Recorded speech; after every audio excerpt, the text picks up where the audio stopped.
करते हैं। और जो लेडीजों में मंथली इशू होता है उस समय क्या होता है, लोग कहते हैं कि लड़कियों को मतलब भगवान से पूजा नहीं करनी चाहिए। जब आप बोलते कि हम प्रेम करते हैं तो क्या उनसे हम दूर रह सकते हैं क्या?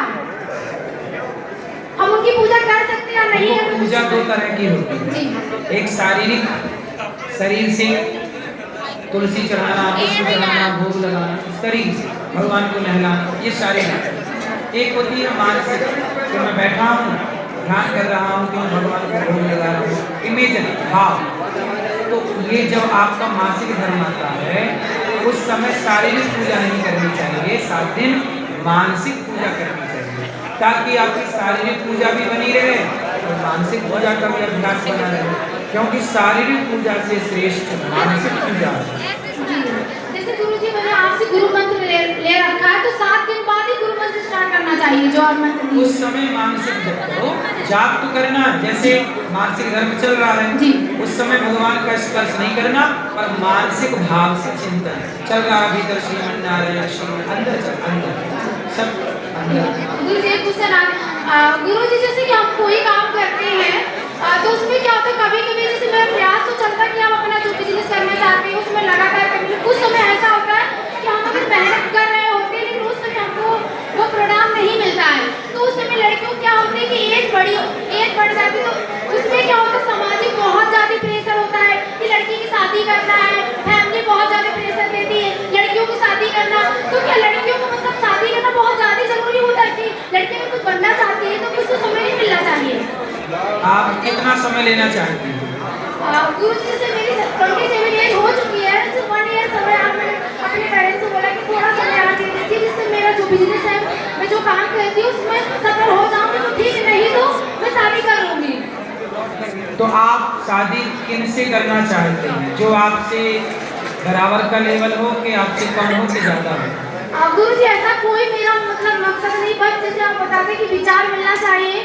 और जैसे मैं पूजा पाठ करती हूँ तो जो कोई पूजा पाठ करने वाला हो, आपने जैसे बोला कि नॉनवेज नहीं खाना चाहिए, जैसे प्याज लहसुन का नहीं, ये तो ठीक है, लेकिन सफलता की बात करो। जैसे आप पैसा कमाती हो तो आपको भी कमाने वाला चाहिए कि कम कमाने वाला कि ज़्यादा कमाने वाला? गुरुजी ऐसा कुछ नहीं सोचा, बस विचार मिलना चाहिए आगे चल के अच्छे से मतलब खुश।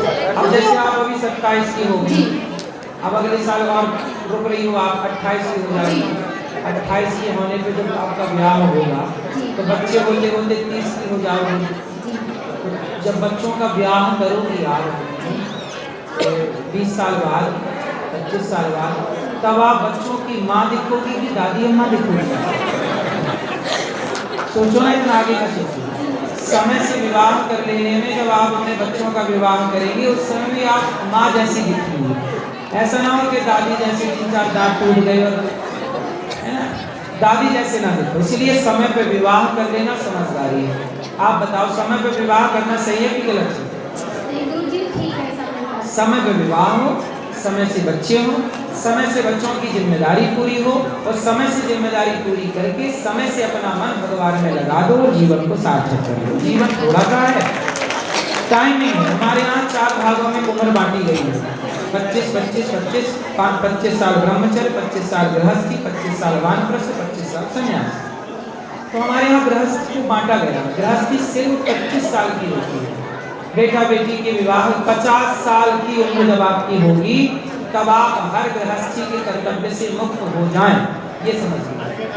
ऐसे टाइम पे विवाह करिएगा कि जब आप 50 वर्ष की आयु पे पहुंचे तो आप संसार की हर जिम्मेदारियों से मुक्त हो जाएं और आप दोनों पति पत्नी प्रेम से भगवान के चरणों में आत्मसमर्पण कर दें और बची हुई सांसें ईश्वर के नाम कर दें, तो लोक भी बन जाएगा, परलोक भी बन जाएगा।